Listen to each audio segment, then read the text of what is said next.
ప్రపంచవ్యాప్తంగా ఇంధన సంక్షోభం నెలకొన్న ఈ పరిస్థితిలో నరేంద్ర మోడీ గారి నాయకత్వంలో కేంద్ర ప్రభుత్వం ప్రజలపై భారం పడకుండా ఒక సాహసోపేతమైన మరియు సమయోచితమైన నిర్ణయాన్ని తీసుకోవడం జరిగింది.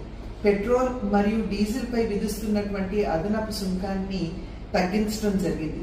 పెట్రోల్ పై ఇప్పటికే ఉన్నటువంటి 13 రూపాయల సుంకం ఏదైతే ఉందో దాన్ని 10 రూపాయలు తగ్గించి 3 రూపాయలకు, అదేవిధంగా డీజిల్ పై ఉన్నటువంటి 10 రూపాయల సుంకాన్ని తగ్గించి 0కి తీసుకురావడం జరిగింది.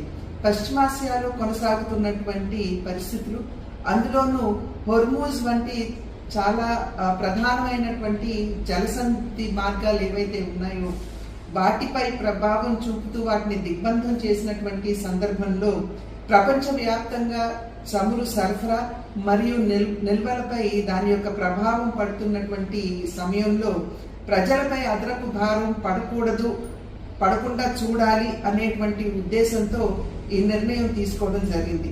అంతేకాకుండా దేశంలో తగినంత చమురు సరఫరా నిల్వలు మరియు వాటిని సరఫరా చేసేటువంటి యంత్రాంగం సన్నద్ధంగా ఉన్నటువంటి సందర్భంలో ప్రజలు ధైర్యాన్ని కోల్పోకుండా ఎటువంటి దుష్ప్రచారం వల్ల కూడా లోను కాకుండా ఉండాలి అని చెప్పి చేస్తున్నటువంటి అభ్యర్థన.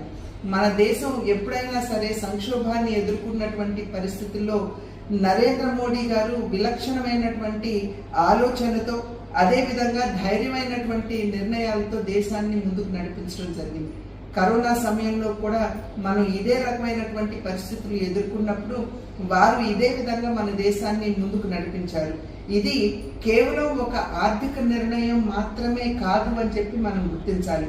ఇది బాధ్యతతో కూడినటువంటి పాలన, ఇది ప్రజలతో నిలిచేటువంటి నాయకత్వానికి నిదర్శనం. నమస్కారం.